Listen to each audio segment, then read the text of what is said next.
Alright, I'm here at Roshi's gym. I'm here with the pride of Tunisia, the pride of Egypt, and the pride of South London, Mr. Sami Hayes. How are you? I'm good, thank you. You? Yes, I'm good. It's good to be back. I mean, I love this gym because it's like a proper old school kind of gym. I've never been here when there's other people in here. It's always just been me and someone else, but it is a really nice gym. So last time I spoke to you was in January, and I actually went back and watched some of our interview this morning. Mm-hmm. And you told me then in January that you had 8 professional bouts, but you still felt like a baby in the sort of pro game. Yeah. You've had quite a few more since then, haven't you? Only one, unfortunately. You only had one? Only one. Did you have a cancellation? No, it's just I had Ramadan and then I went on holiday and I just couldn't fit one in. But we're fighting in 2 weeks. Yeah. We'll go again. Because I remember you saying you had the fight in Sevenoaks. Is that the one that you wanted to go to? Yeah, we won that one. Nice. Second round. I think I saw the thing on your Instagram. Yeah. Okay. So you've only had one fight in the last 5 months. But in a way, is that kind of a blessing in disguise because it gives your body time to rest? Yeah. I needed the rest. I had a couple of little niggles that I needed to watch out for. Didn't want to escalate them and put me out for a longer time. But I think you need to have the balance of life. Like we're not like the Thais. We don't need to fight every weekend. Like as much as it'd be good and you'll get loads of experience that way. We have our own lives as fighters. I mean, we have to work and families and stuff. Yeah, literally. So you got to find a balance. I still think I'll get 4 or 5 fights in this year. I think that's plenty because that's still an average of about one every sort of 2 months. It will be. It's a good little one. Like depending on how this goes, maybe we'll fight again in July, or we might just wait and fight again in Thailand. Yeah, because I was going to ask you that. Okay, so you're thinking of a fight in July. We're in May. We're halfway through May now. That's only 2 months away. Do you have something booked, or is it just kind of like you're talking and you want to get something in? No, we're booked. We're booked for the 30th of May for the ISK British title now. Okay, but I've been asked, like promoters have been shouting us non-stop for me to get on their shows, all the big shows in the country, up and down the country. We're wanted at the moment, which is a really good thing. Like there was a point where I couldn't get fights because it was tough, but now they're coming out of nowhere non-stop. Well, okay, firstly, I was going to say that's a good thing because that means no one's forgotten about you even when you haven't fought. And 2, at first, why was it hard for the people to book you? Is it because they didn't want to fight you, or was it something else? I don't know. For my ego, I might say people are scared to fight me, but maybe it was a risk to fight me, or there's that a bit of there's a balance in it because you've got beginner, then you've got that half what you're doing, then you've got that middle ground where you can fight the best, but it's a massive risk, or the people below you. When you're in that middle ground, it's so hard to get that match because either you've got to take a risk and fight somebody that's had a lot more fights than you, or the person below you they're not at that level yet. Yeah. So you're in a small niche pool of fighters where you just need to get a couple under your belt, and then you can go up to that next level. Yeah, that's why matchmaking I think is so important in combat sports because, like you said, there are probably guys who are more experienced than you that you could probably beat quite easily. 100%. But at the same time, it is a risk, and you won't know until you're in there. But also at the same time, if you're just beating cans that people aren't on your level, you're not getting better. You're not getting better. It's like last week I was speaking to this guy he's a youth coach at Millwall, and he was telling me sometimes you see kids that they're too good for like under 15s, and they're just not learning anything. So we'll put them up 2 or 3 years. And I think it's kind of the same with fighting. If you're just beating a guy you're going to beat, you don't gain anything from that, do you? Yeah, but that's what's so good about fighting is because as much as, in my next fight, I've had so many people tell me that I'm going to win, but I'm not hearing it because I'm fighting. This ain't a game of football, unfortunately. I can be 99.9% better than the person I'm fighting, and then one lapse of judgment and I'm unconscious. It just takes 1 punch, 1 kick. Anything. I could fucking fall. I could get an injury in the next few days that makes the fight more or less impossible for me to win. Like anything can happen. So as much as a lot of people have told me that I'm going to win this next fight, I don't listen to them. I tell myself I'm going to win the fight. I don't want other people telling me that I'm going to win. Right. Because they're putting pressure. They'll put pressure on me, like, oh, you're better than him. Don't worry about it. It's a fight. At the end of the day, a fight is a fight. It's true. It's cliche, but anything can happen. I learned that last year in one of my fights. So everyone was telling me I was going to win. I was telling myself I was going to win, and I was just so like, I don't want to say cocky or arrogant because I wasn't saying he's dog shit. Well, I was, but like it, not in that way of, I don't know. Yeah, I know what you mean. It's kind of what you're trying to say is it's not that you were. He had skills. I wasn't saying he's dog shit and he had no skills and blah blah blah. I just believed that my skills were better, and I lost. Yeah. And it's just like you got a bit complacent. Yeah. And I guess sometimes it's like you said earlier about balance. It's a fine balance, I think, we're fighting, because you need to go in there thinking you're going to win, because if you don't, you're going to lose. But at the same time, you need to think, well, if I don't take this guy seriously, I could easily get seriously hurt. It's not even about winning and losing. It's about I could get seriously hurt and lose. Do you know what I mean? Exactly. It's a good. I think that's a good mentality that you've got, because if you're the sort of going in, I don't want people to tell me, oh, you're going to beat this guy, I'm going to smoke this guy. Then you start sort of drinking your own Kool-Aid, and then you can get. I want people telling me that I'm going to lose, or maybe not going to lose, because that can mess with your mental. Like, what, people don't think I'm good enough, or blah blah blah. But I think, like, my last fight, I had people go, look, you can beat him, but like, he's good. Like, you've got to be on the ball. Like, you have to show up. And then I was like, fuck, all right, cool, sweet. And it sort of pushed me and spurred me to work harder in training and things like that.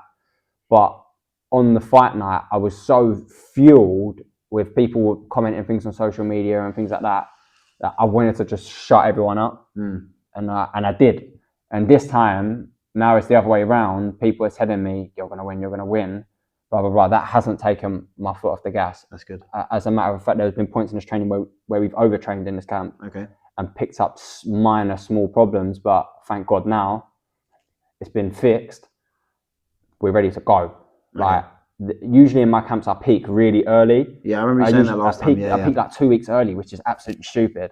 Whereas this time we shortened the camp and started a little bit later, and now I think I will peak next week, which just before fight week, which is perfect, because I can use fight week to rest and recuperate, and then get that grit and that wanna fight. Do you know what I'm saying? Yeah. So is there something in that then, that when it comes to a fight camp and a fighter, is I think that's where coaches and sort of cornermen are so important, because if you start believing all the outsiders and all the hangers on, like, oh, you're the best, you're the greatest, it can get to you. You know, if you have a coach that can sort of not discipline you but keep you grounded, that's really important. Like Lee, my boss, like, he's everyone, you know where you fucking stand with him. Do you know what I mean? Like, he believes in me, and he tells me, look, like, he's very clear with this.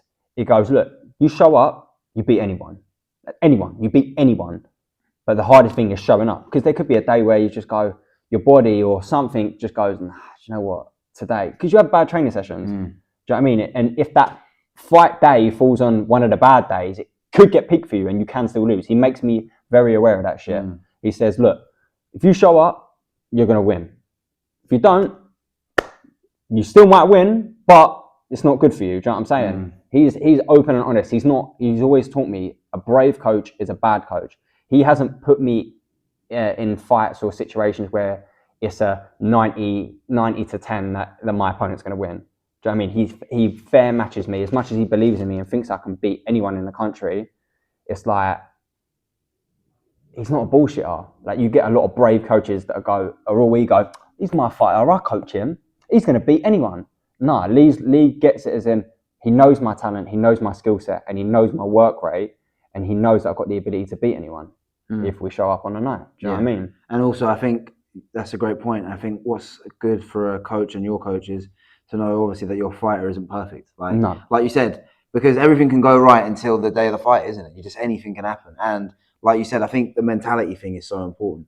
And I mean, you've never had correct me if I'm wrong, you've had one pro loss or no pro losses? No, I had two. I lost to a boy called Damani, who's unreal. Now he's the next thing. And I lost to a Thai in September of last year. Okay. I got stiffed badly on that one. I fought a boy at 61 kilo, and I was walking around at 61 kilo. So I cut no weight. At all. And he cut some. So he cut, and on fight day, because you weigh in on the same day in Thailand. Oh, it's the same day. You wake up at like 5 a.m. Weigh in, and then come back at fight at like 6 p.m.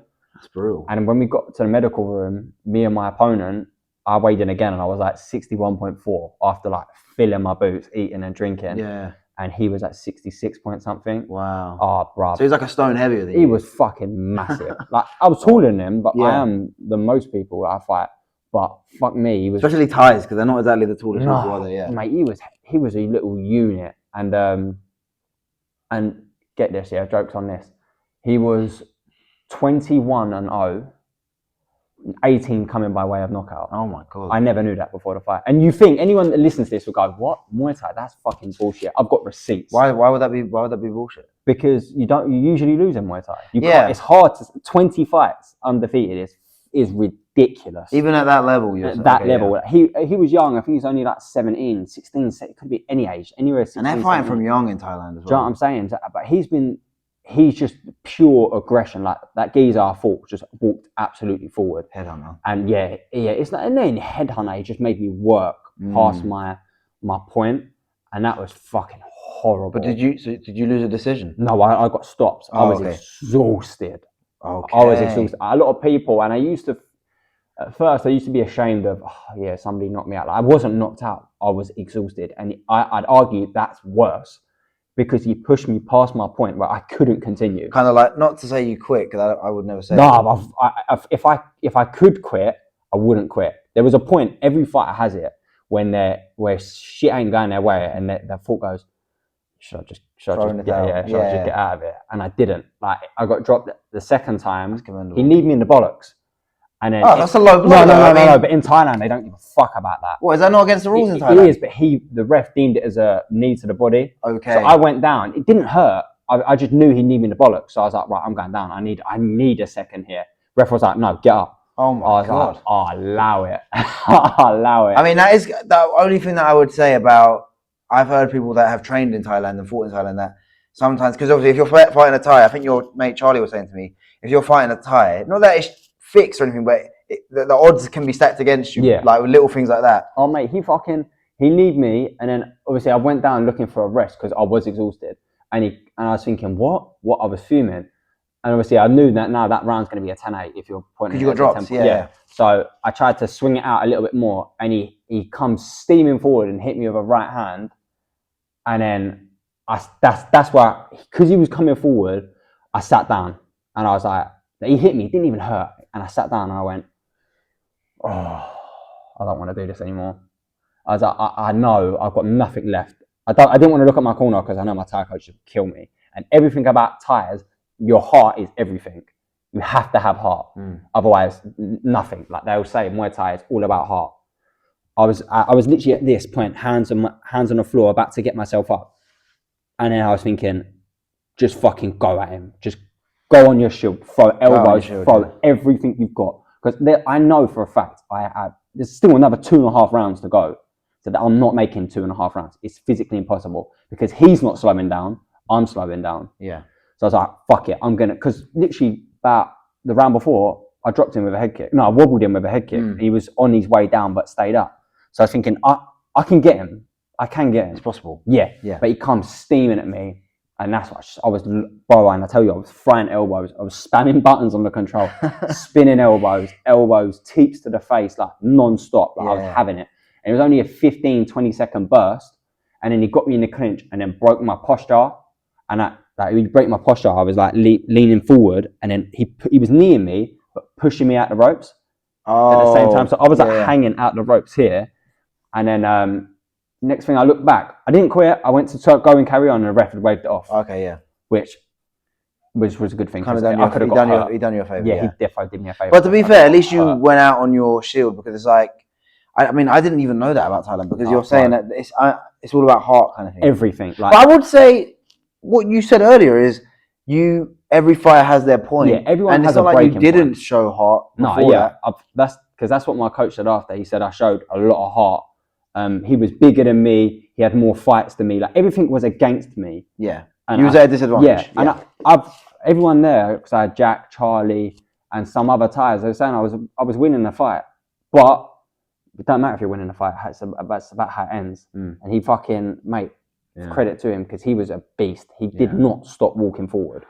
When I tell you I head kicked him, it was all on his way down. I was thinking, fuck, fight's over. I'm gassed, and then he walked straight back at me. Damn. After I hit him with I'll show you after this, the cleanest head kick, like my foot on the chin. He goes like that, catches himself before he hits the floor, and just carries on walking forward like nothing happened. Brutal, man. So it's just.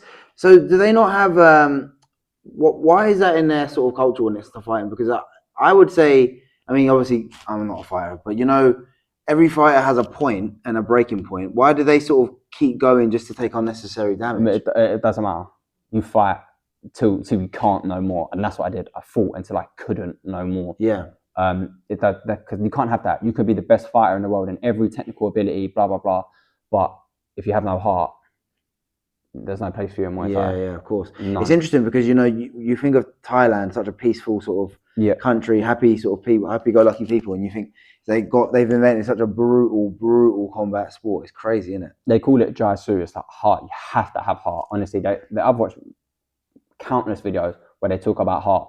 Like they're brutal, like absolute brutal. The gamblers and things like that. Like, I've watched like some of the boys at my gym where he's been stopped.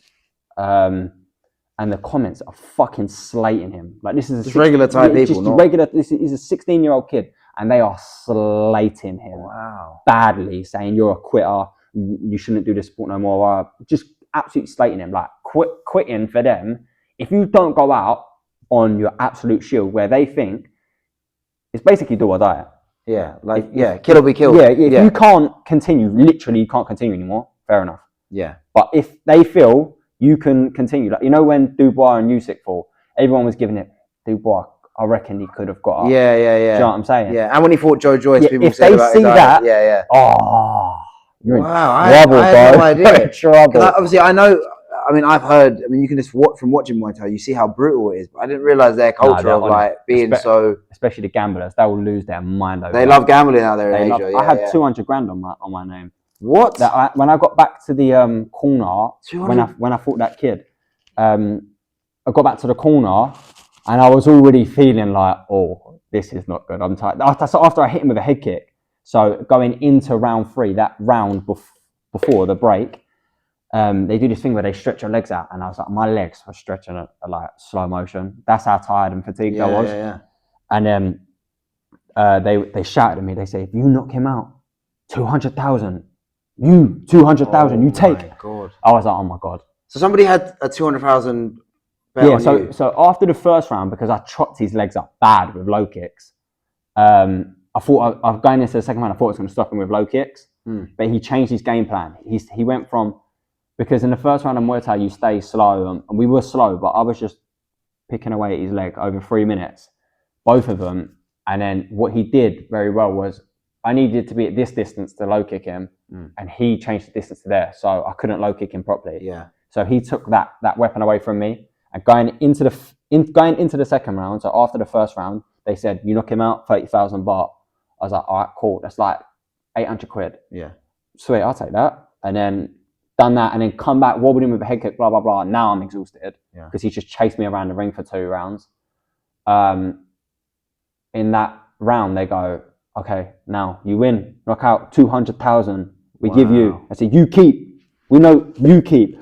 I'm thinking, what? And what is that in pounds? What is that in pounds? 2.2, 2.3K. Wow. And does that add pressure to you? Like, just gambling in general? I wasn't thinking about no gambling. I was thinking about getting the fuck out of there, getting him finished, because I was exhausted. Yeah.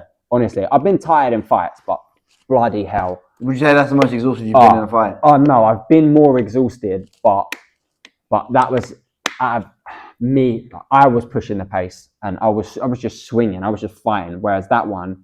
Because you were getting beaten as well. Yeah, because he was just coming forward. Like, none of the shots were effective. Like, there needs to be context behind it, because I need to show you the videos. But when I tell you, he was throwing shots from about a meter away from me, missing, but it was just a constant stepping in. Okay, so was it kind of just say you were giving? It's like a fight where 2 guys are giving everything, but is it kind of demoralizing to see you're getting more tired, like your health bar is going down, but he's just keep coming forward even though you've hit him with everything? Honestly. A lot of people say, like, when you hit someone with your best shot and they keep walking forward, it destroys you. Like, I wasn't thinking about it then, but after the fight, when I was thinking, I was like, mate, I actually hit you with my best shot. Yeah. I have knocked plenty of people out of head kicks. And you wobbled him as well. I'm telling you. And then after the fight, my coach said to me, like, he uses this analogy. he was like, him too big. He said, you same, fight 57 kilo, you knock him out easy. But you're saying he was naturally just bigger anyway. He was massive, bro, compared to me. Same height? No, shorter than me. But the weight, it was more like, so you think the weight made a big difference? Oh, massive. Yeah. Massive. And the problem is we fought in 6-ounce gloves. Okay. I've never fought in 6s before. So if we fought in 10s or 8s like I do here, as much as you can't protect yourself as much, I could, where he was walking forward, I would have been more willing to tuck up and try clinch him and tie him up and break. Whereas because the gloves were 6s, like this is what the guard looked like. There was no protection. I see. I wasn't willing to get like the fear of that. I wasn't willing to get punched in 6s. I've never felt that before in my life. Right. I was like, I'm not having that. I'm not getting punched with 6s. So I just stayed on my bike, and that's what exhausted me. Okay, so you're due to go back to Thailand in about 2 months, right? Yeah, August. Okay. August, yeah. So are you going to do this again? Are you Run it up? I'll do it again. Are you going to fight him again? No way. He's too big. Okay. He's too big. I'd have thought now you've had more experience and stuff. Size. He walks around. No, I'm still the same size. I still walk around at like 60, 62, 63 kilo. Fine. All right. He probably walks around about 70 kilo. Wow. Do you have any idea where he is? Do you know what his name is? Or anything? His fighter name's Sniper. Wow. I'll show you a couple of bits about him after. Yeah. He fought for a title like 2 fights after me. He's only lost 1 fight. Wow, that's since fighting crazy. me. He's had like 25 fights. Which is funny because I was, I don't know if you saw the thing the other day, you know, with Rotang, he lost and he was having the whole thing with one in Chatri or whatever his name is. And they were reading his record, the amount of wins he had, but I was surprised the amount of losses he had. Yeah. That's because they're fighting. I think he's got he's got about 67 losses. And if you think, you'd think that's a lot, but it's not really in context. Yeah, it's really not. The Thais fight so often, and he's like, he brought a crowd with him, that boy. When I fought him, like there was about 40 to 50, 60 people there, like supporting him.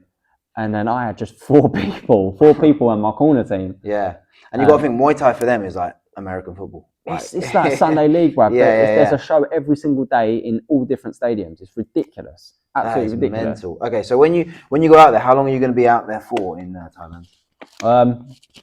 See, I've done Thailand 3 times. I went once on my own. Oh, I hated it at first.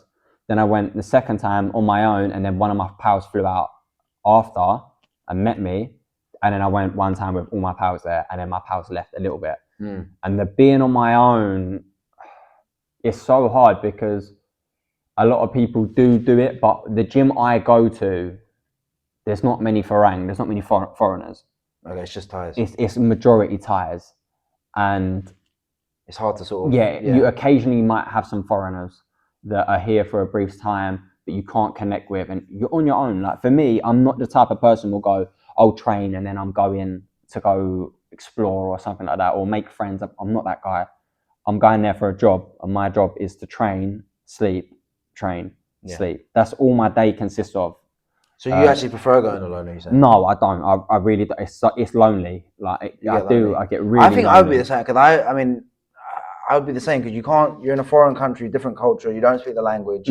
You're there to do your job and happy to do it at the best place in the world. But it must be better if you had teammates there to sort of go with you. When I had Charlie and Jack and Lucas there, honestly, it spurred me on, especially for that camp, like pushing to that fight. Like it was good. It's a good vibe training with your friends. You train, you wake up together, you're all suffering together. Do you know what I'm saying? Whereas the Thais, they suffer together and then they go chat and blah, blah, blah. Where I'm on my own. Yeah. I'm eating on my own. I'm sitting in my room on my own. It's like you're on your own all the time. A lot of that you're with your thoughts a lot. Do you know what I mean? Like, it lightens the load if you're with people. And I can't call my friends because they're 6 hours behind. Oh yeah. They're at work. There's like it's fucking dreadful. So who are you going with this time? Either I've got a couple of boys saying they might be coming, but obviously they've got things, they've got their own life here that they need to sort and things like that. Yeah. But I'm going to go for 5 weeks, I think. 5 weeks? Okay, 5 weeks. My goal is to fight in a big show out there. If not, I'll fight in the same show that I fought on last time, and sort of a redemption type thing. Yeah, just to get that one back. Yeah, I want to win a 5-round fight. That's big for me. Yeah, that'd be massive. And okay, so what happens is, do you sort of get the fight booked, then you fly out there, or is it the other way around?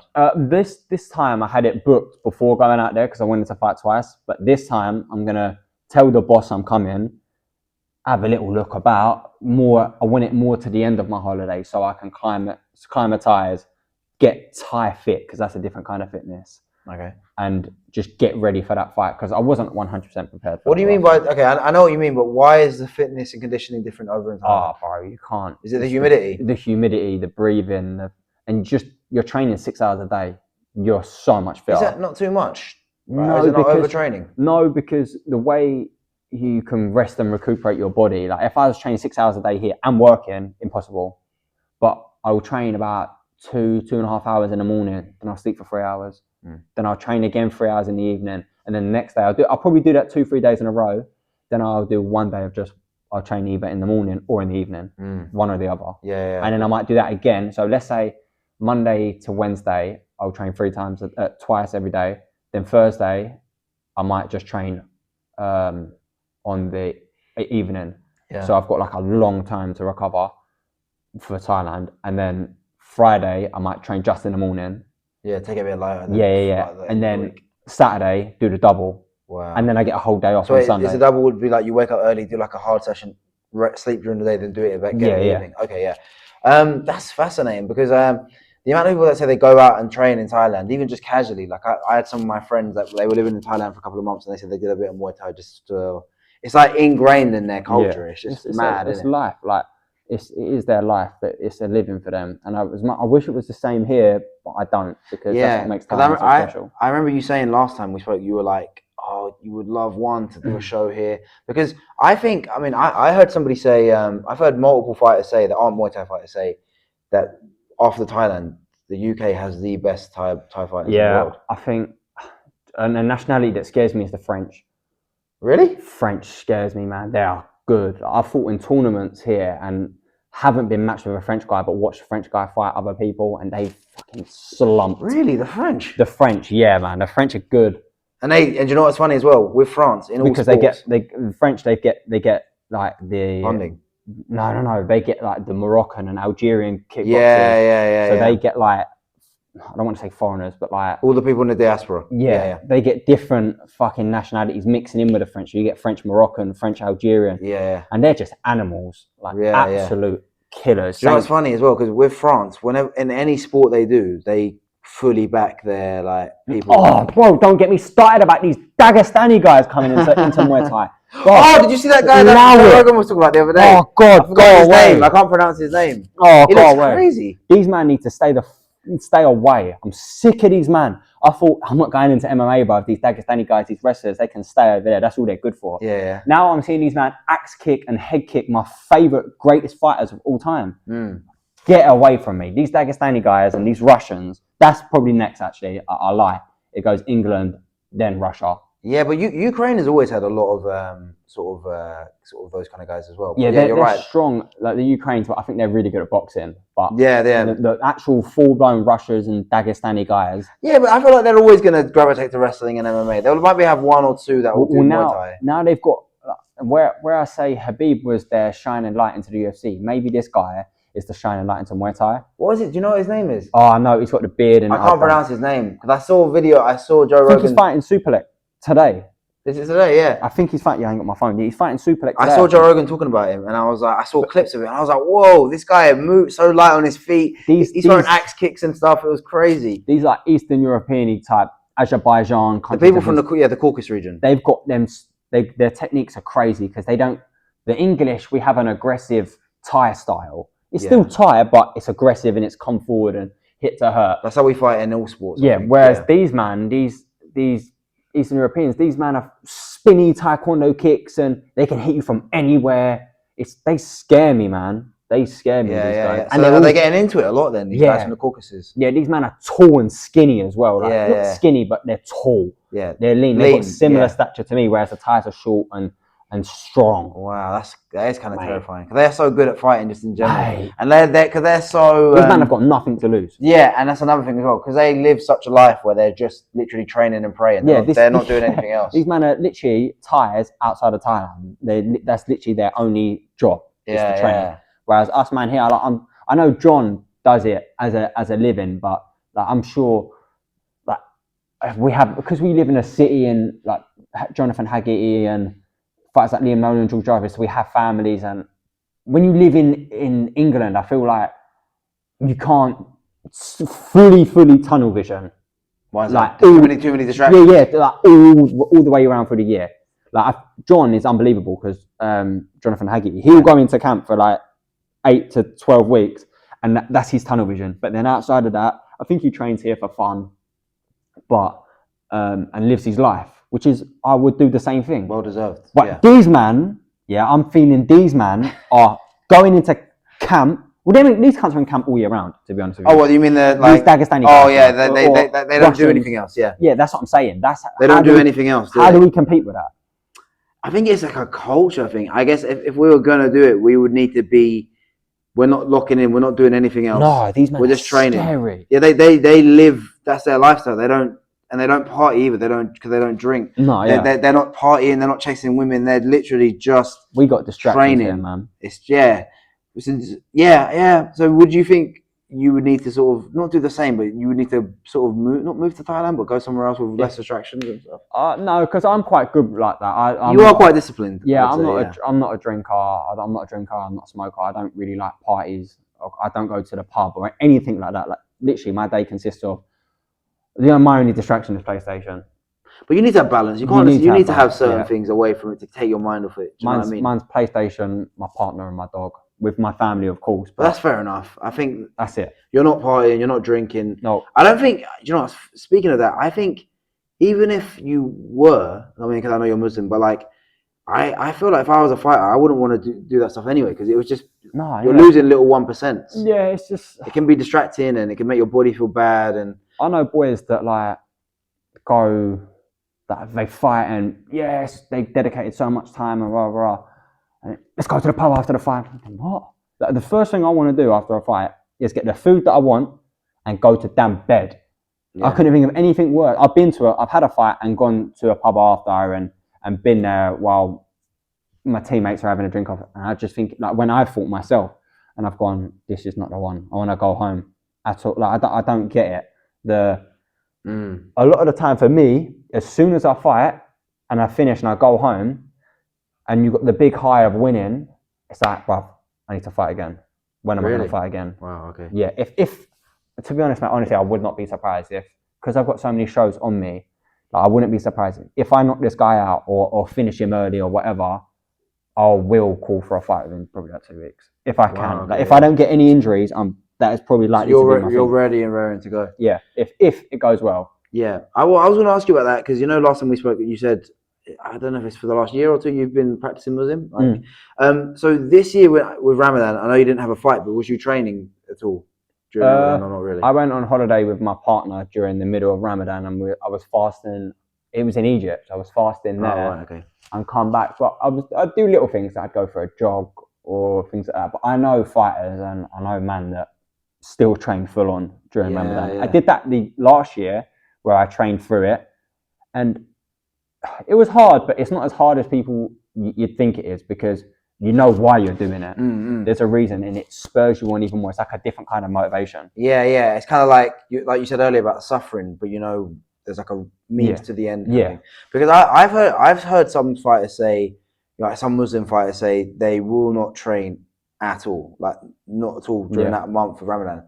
But then there are other fighters that are like, I still train, and I've seen Muslim fighters fight during. Yeah, I've heard about because like the Dagestanis, they won't train pretty much at all during Ramadan. Yeah, that's a good thing. But then other Muslim fighters, they're like, it's horrible, but I'll need to fight and I'm going to train. I get both ends of the spectrum because you don't want your life to change. Because as much as it is a holy month and things like that, you shouldn't.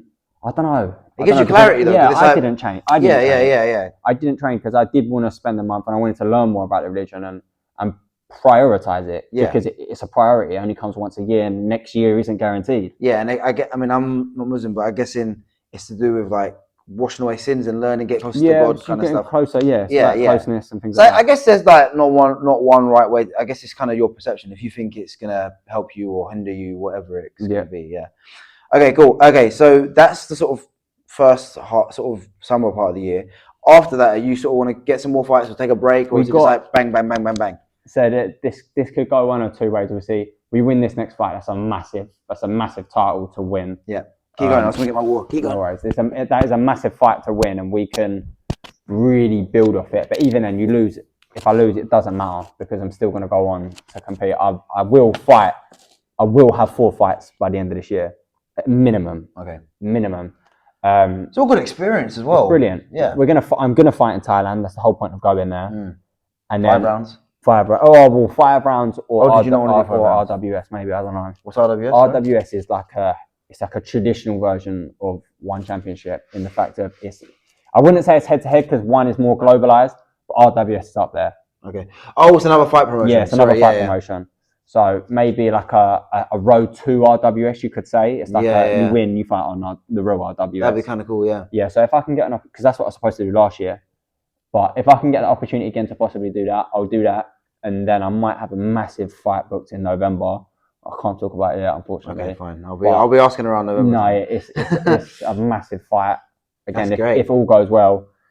But if that fight don't go through, maybe when I get back from Thailand, have a break and then fight in December. Yeah. On a local. So you've got it all kind of mapped out. I mean, obviously it's touch wood, things go well. But it could be like I could knock this guy out and then fight again in a month, beat that guy, then have some time off, fight in Thailand, win again, points or anything, knock a guy out in November, and then fight again in December. It could be. There's no actual pathway or route. It's just for me, it's how I win. I don't want to, because last year I took fights like in order, like organised 2 fights in a row. I had 1 fight lined up and then fought another guy a month later. That's how it's supposed to be.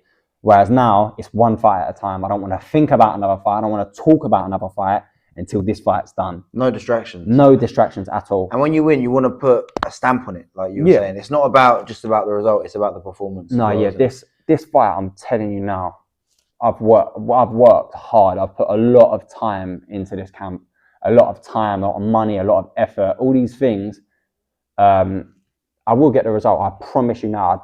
I don't see how, like, in no disrespect to my opponent in a way, but I think I'll be too on the night. I'll be too smart. My movement is second to none. Do you know what I'm saying? I sort of lost my identity for a while. I wanted to be something I'm not. I wanted to adapt a style that I liked watching. But unfortunately, my body I just didn't match that style. Yeah, you can't. You got to fight to your strengths. I wanted to force something I wasn't. I have accolades and what's the word? Achievements. No. I've got like things. What's that word? Okay, so you're saying you wanted to fight to your style, like you need to fight to your strengths. Yeah, that's the one. I've got strengths that other people don't have, and I need to use it. Yeah. Do you know what I mean? I'm fast, I'm sharp, I'm smart. Like everyone, like I hit hard. Everyone tells me I hit hard. You look at me, I'm skinny, and you don't immediately think, oh, that guy punches hard. Yeah. Do you know what I mean? I've knocked plenty of people out, especially for my weight. Like I'm not a points fighter. I don't like going to points. Do you know what I'm saying? Okay, but do you think that your knockouts are more power or timing? Technique. I think. Yeah. It's technique and timing. Do you know what I'm saying? So you wouldn't describe yourself as a no, because you do have power, but you would say I'm gonna hit the perfect shot, and then I'm gonna hit you with a follow-up shot, and then you're out. What I mean by power is it's sort of like when I kick you, you go, oh, all right. I felt that. Yeah, he can kick. Do you know what I'm saying? Maybe not punches, but like. With my punches, especially with my last fight with a straight right, it was timing. I knew what he was going to do. And my ability to listen, like if you show up on a night and listen to your corner, like the times where I do listen to my corner, it's perfect. Perfect, yeah. Do you know what I'm saying? You were saying about your power. Do you think you're a more powerful kicker or... Kicker. Okay. All that. Everyone will tell you. Everyone I sparred, big guys, like a lot of the people I do spar are like 80 odd kilo. 80 kilos... Most of them actually between 70 and 75. Everyone knows when I kick you, innit? Like, I double shin guard. Like they're my shins. I double shin guard. So like, God forbid what I feel like without shins. Do you have a favorite kick? Is it just the calf kick or is it just a kick? Let me kick you anywhere. Let me kick you. Body kick, low kick, left kick, right kick. I like left kicking because it's easier to land. Okay, but. What do you mean when you say a left kick, do you just mean like a low kick or do you mean like probably left body kick? Left body kick. Oh, like to the body you mean? Oh, that sounds harder then. I kick quite a lot on the arms. Right, okay. I don't know why. I'd be too worried about hitting the elbow. That must happen a lot, right? Yeah, it does happen a lot. But the way I kick, because I'm taller than most people, like I kick quite high, like on the bicep and along the forearm. I don't know why, but I had a dream and I was saying to somebody the other day, my dreams are actually quite dodgy because they do quite come alive. Okay. Yeah. I had a dream. I'm not saying it's going to happen, but I had a dream the other day that I broke my opponent's arm with kicks. I've seen that happen to people, and the only reason I think that is because I watch how my opponent fights, and I don't know. You have a feeling? I just got a dodgy feeling. I'm not saying that's going to happen in it, but if that happened, I wouldn't be surprised. Yeah. If I broke his, like, because I'm not saying snap in half, but like a fracture in the arm or something. I know what you mean. It's cumulative damage. Yeah, it can sort of be like a little. It can just be. It won't just be one kick and snap in half, obviously. But do you know what's funny? You know, last year when because I make all these videos and TikToks or whatever, my most viewed video was the one of you. Oh, really? Saying you didn't even let me finish the question. I was like, what is the most important skill to have? You were like Muay Thai, and I got so many comments, so many reactions, and I got like loads of these Muay Thai guys going, yeah, and then other people going, no, it's boxing or it's wrestling. I got so many people saying that is the best thing to have, and people disagreeing. But by far, that was my most viewed video of the year. I'll say it again. Muay Thai is number one, and I'll say it till I'm blue in the face. Every boxer wishes they were a Muay Thai fighter. I'm telling you that for a fact. I'm a coach. But why? Why would they want? I don't know what it is. Maybe it's because you see Spider-Man and they can do all these crazy kicks and things. I don't know. Like as a kid, I actually don't know. But I'm a coach here, innit? And the kids see me. The kids see me punch the bag. The kids see me kick the bag, knee the bag, elbow the bag. Like I could just be on a random one. I walk past and hit it. The boss here is a boxing coach. Okay. I've seen the geezer elbow the bag on a regular occasion, pull the arm down, elbow, knee. Everybody wishes they were a Muay Thai fighter. You think so? Even boxers, I feel like boxers are so stubborn though. Have you seen that these amateur boxing influencers, Jake Shepherd? No, Jake Shepherd and Ben Hopkins. Are they sound familiar? No. Oh, bro, they're so funny. They make like skits. Okay. But one of them says, Ben Hopkins, he said something like, don't fuck with Muay Thai fighters. Like everyone knows that we're animals. Yeah, they're trained killers. We're different. We're a different breed. Like I'm not getting into the one of a boxer would beat up a Muay Thai fighter would beat up a boxer because it's a pointless argument. It's a pointless argument. Yeah, like no. I mean, it's kind of like two trained guys fighting each other. Anything can happen, and it's just exactly. Like you see it in you see it in the UFC. Like you'll see a boxer lay out a wrestler, or you'll see like a wrestler. You see like some of the best strikers in the world, but they get held on the ground for 15 minutes. You just don't. Anything can happen. Do you know what I mean? I'm telling you. But you think Muay Thai is the best? Muay Thai is the best. I think it's a balance between some boxers are a little bit scared to do the transition, or it's a bit long, or I'm telling you, they're lying. Absolutely. Because you know what it is. I think it's all just I think opinion anyway. It's not like one way to. No, of course. But with boxing and boxers especially, they'll always be. They're kind of insecure about it. They're like, oh, this is the purest form of fighting. It's not really because they're just using their hands, but they sort of think they'll watch, say, Muay Thai, or they'll watch MMA, or they'll see like like Sambo, combat Sambo, and they'll think, oh, well, these guys are just hugging, or they're not really fighting. They're kind of, do you know what I mean? That's what they'll say. It's the realest and the closest thing you're going to get to a fight. Nothing annoys me more than I scroll through X, Twitter, and then people like they're having a scrap, and then they wrestle or they get each other in a headlock or something, and they go break it up. That's a good idea. Cool, because we're going to see fighting again. But when someone throws a kick or something, they go, whoa, why are you kicking me for? What? That's not a fight. A boxing is not a fight. It's a boxing match. Yeah, it's a boxing. I mean, it is a fight, but it's a fight with your hand. It's a fight with your hand. Yeah, but it's not what I'm saying. It's not a pure fight. Okay, it's not a pure fight, but it's still a fight. How is that? That's like me playing football and going, no, you can't kick me with your left foot. I get it. Listen, if you had a fight with a random guy in the street, you're not saying to the guy, oh, we're not kicking each other or not hitting each other. It's a fight. No. But it's still fighting. Listen, I'm not disagreeing with you. I just think it's not. People get into these silly arguments about, oh, this one's better to know, but like, if you had like, let's say you've never watched a fight in your life and it's zero combat experience and things like that, like someone's attacking you, you'll just see it. People go, they'll throw everything they've got. Yeah. They don't just throw their jab and put their shit out. Like, but most people, when you see people street fighting, and obviously 99% of people can't fight, they're just going like that anyway. They're wingmen. They're going for haymakers. You know what I mean? You never, ever see people kicking. Like I remember watching this video on Twitter. Like these two guys are just scrapping, and obviously like they're just punching each other or whatever. But I was thinking, if he kicked his leg, he You would told go me, down. though, I'm Because, telling you. yeah. I'm telling you, a lot of these big guys, like these are top tier boxers, like. But we all are in admission that Usyk is an unbelievable boxer. Yes. But you know he's going to get fucked up by an MMA fighter. Yeah, if he fought John Jones in a fight, he would lose. Yeah. Or so he's fighting Rico Verhoeven If next week. If they had a kickboxing match or any kind of fight, he would beat him. Dead. Yeah. Do you know what I'm saying? Yeah, I agree with you. Listen, you want to have as many martial arts, learn as many as you can, because that's how you become the best fighter. But it's different. I mean, it's all kind of down to opinions and argument. And realistically, you're never ever gonna fight a guy, just a random guy anyway. And the thing is, if you're trained in any martial art and you, for some reason, that's a no. I'm not judging you. Go into a gym and do any sport: boxing, Muay Thai, kickboxing, anything, taekwondo. Just don't do BJJ.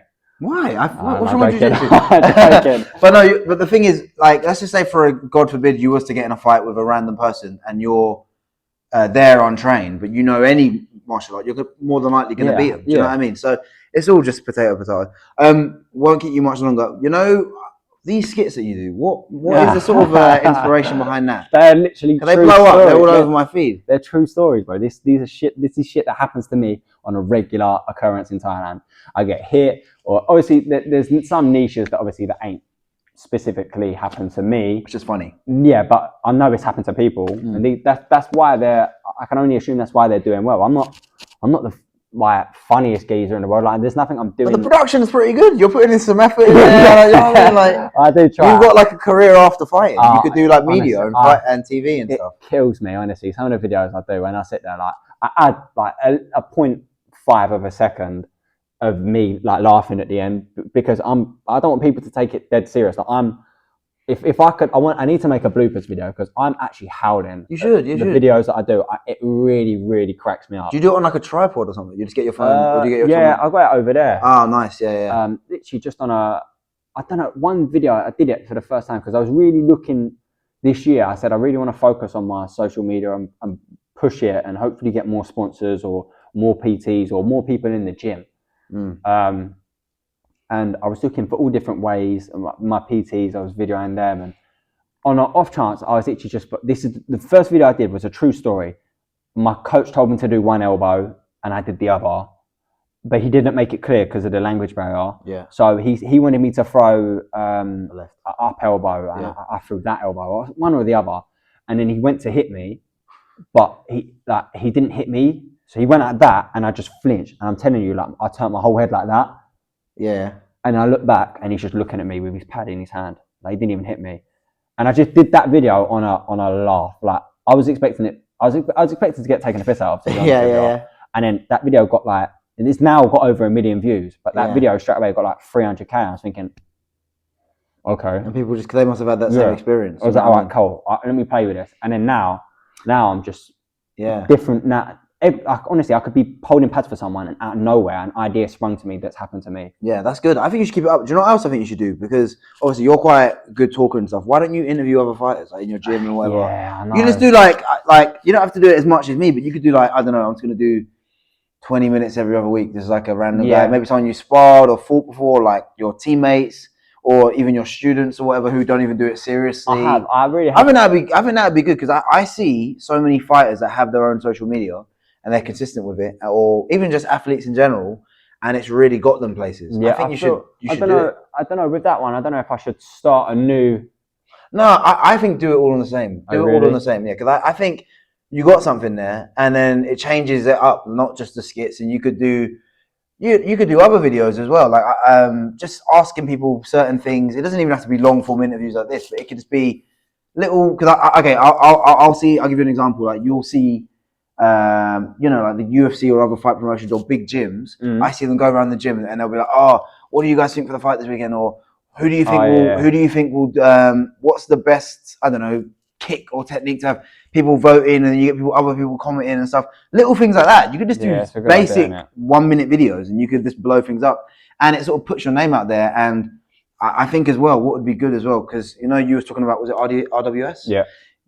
They might see that and think, oh, maybe we could use him for when we have a show in London or whatever. Honestly, do you know what I mean? I've had like some of the biggest influencers and some of the top fighters in the world like my videos and comments. Yeah, that's what I'm saying. Reach out. What a feeding. You should reach out. You should also as well. If anyone ever likes or follow you, just say, hey, just it never hurts to ask, because then you never know what you're gonna get. Do you know what I mean? Yeah, I've never thought of that. Just before we end, because we didn't answer this last time, have you ever heard of a thing called Letterboxd?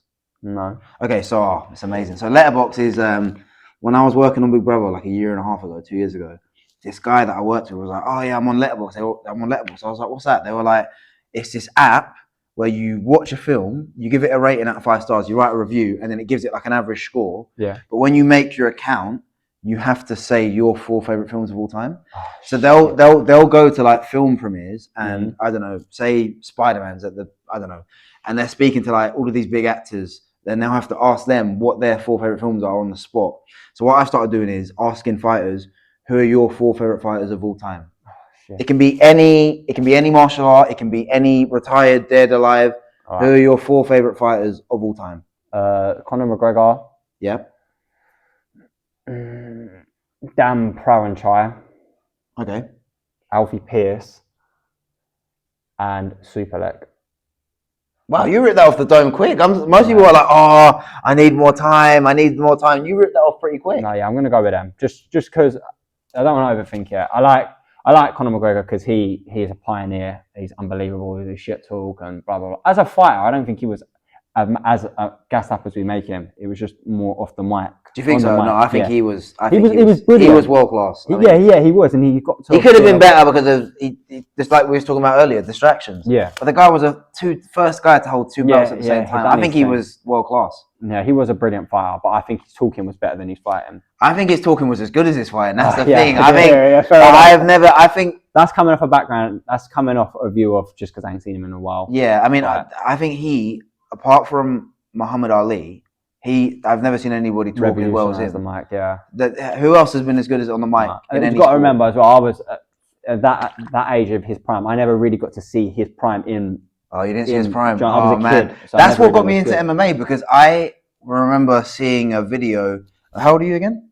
21. 21. So like 10 years ago, because I made Facebook 16 years ago when everyone in school was popping. It was like, oh my God, like this, like that. And I remember after like 2016, people used it, but it was used like to share videos and news things or whatever. Yeah. Anyway, one day I'm just going through Facebook and I see this video of Conor. I never heard of him before, Conor McGregor, and it wasn't even him fighting. It was a compilation of him talking shit. I was like, this can't be like a real sport. Yeah. And I just started watching, and I was like, I'm hooked, and that's what got me into MMA. Because then I watched him become double champion. Guys, I never got to witness that. I watched it all after. His prime. I remember watching that fight where he fought Eddie Alvarez to become double champ, and I was like, oh, I can only imagine what Williams it was. The prime. Did you watch his fight with Habib live? No. Oh my God! I remember me and my mate. We watched the whole card.